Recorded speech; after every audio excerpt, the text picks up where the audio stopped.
কদ ফাআলা সে একজন পুরুষ করেছে, কদ ফাআলা তারা দুজন পুরুষ করেছে, কদ ফাআলু তারা সকল পুরুষ করেছে, কদ ফাআলাত সে একজন মহিলা বা স্ত্রী করেছে, কদ ফাআলাতা তারা দুজন মহিলা করেছে, কদ ফাআলনা তারা সকল মহিলা করেছে, কদ ফাআলাত তুমি একজন, কদ ফাআলতা তুমি একজন পুরুষ করেছ, কদ ফাআলতুমা তোমরা দুজন পুরুষ করেছ, কদ ফাআলতুম তোমরা সকল পুরুষ করেছ, কদ ফাআলতি তুমি একজন স্ত্রী করেছ, কদ ফাআলতুমা তোমরা দুজন স্ত্রী করেছ, কদ ফাআলতুনা তোমরা সকল স্ত্রী করেছ, কদ ফাআলতু আমি একজন পুরুষ বা স্ত্রী করেছি, কদ ফাআলনা আমরা দুজন বা দুইয়ের অধিক পুরুষ বা স্ত্রী করেছি।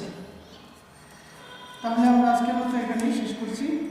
পরবর্তী ভিডিও দেখার জন্য চ্যানেলটি সাবস্ক্রাইব করে রাখুন। আর যদি আপনারা উপকৃত হয়ে থাকেন তাহলে আপনার বন্ধুর সাথে শেয়ার করে ভিডিওটি তাদেরকেও পড়ার সুযোগ করে দিন, তাদেরকেও দেখার সুযোগ করে দিন। তাহলে আজকের মতো এখানেই বিদায় নিচ্ছি। আল্লাহ হাফেজ।